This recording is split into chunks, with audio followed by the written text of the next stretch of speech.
My next guest says that the Fed is out of the game, folks, and that's actually a good thing. So let's bring in Kingsview Wealth, their managing CIO, Fox Business contributor, Scott Martin. And Scott, what exactly do you mean when you say that the Fed is out of the picture? Out of the game, out of the picture, not even sitting on the bench, Charles. I think the Fed is done. I think they've engineered one of the most unheralded, unloved, and most benign soft landings in history, frankly, what they promised they would do that everybody, all the kids and everybody hated on for the longest time. And therefore, they've arrived, Charles, at the containment of inflation. It's not quite at that 2% rate that they want to have, which is probably just a T-shirt anyway. I think about 3% should be fine. Employment is still strong. GDP is weak, but it's not falling into the negative. And the Fed has done what they promised us they would do, which means they need to leave rates stable here. And I think they will going into the election and going forward after that. So then are you saying this is sort of, I know a lot of folks argue that if you look over the 100-year period, 4.5, 5, this is where we should be. This is quote unquote normal, or the normalization of rates. But it is new to folks who've been in this market for only 40 years, right? So even though this may be normal based on the past century, is that what the Fed's trying to do now? Are they trying to establish sort of a new/old paradigm and just kind of back away from this gracefully?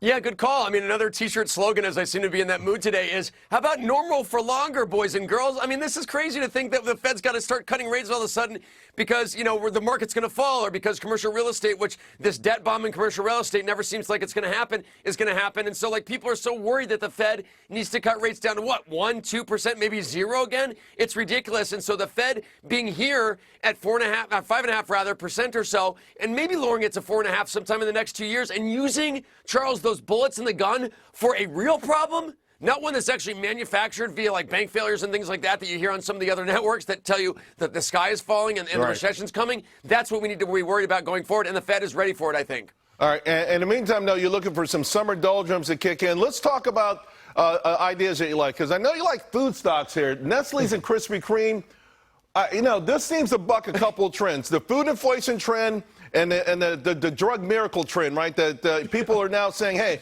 I took a shot, I don't need to visit Krispy Kreme anymore. It's a very sad story. That's not something I would subscribe to. But, hey, man, people do that.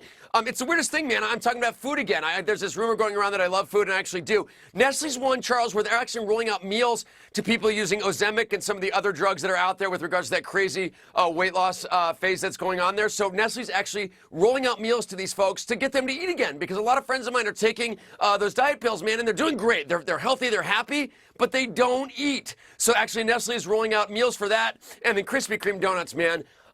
Dare I say, next to Taco Bell, my favorite restaurant on the planet. I've got some amazing records at Krispy Kreme donuts, too. KKD is now selling donuts, Charles, through McDonald's. They're rolling that out nationwide here over the next couple of years. KKD, actually, it's not KKD anymore. It's D-O-N-D-N-U-T, rather. KKD was the old symbol.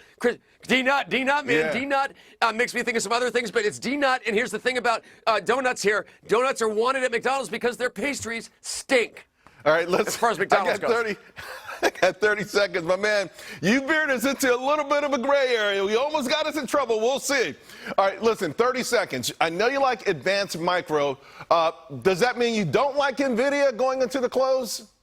Good call. It means that I think NVIDIA earnings are going to be okay. We own NVIDIA. We've owned NVIDIA since about 400 for our clients. So I'm not worried about NVIDIA, Charles, but I think NVIDIA is still going to deliver and still bring home the bacon here to throw it back to food. But I also think AMD is one of those ones, talking about what you did, my man, when you laid off the show. AMD is one that's been trashed. AMD that's one that's its valuation has been hammered. It's one that the sentiment has totally turned on. AMD can lift. That boat can be lifted if NVIDIA delivers after the market today, and I think they will. And therefore, NVIDIA is one that can catch up, or AMD is one that can catch up to NVIDIA if the sentiment on the chips change, which I think they do with NVIDIA's earnings today. Yeah, AMD's been acting really, really great the last few sessions. Scott, thanks a lot, my friend. Appreciate it. See you. All right, folks.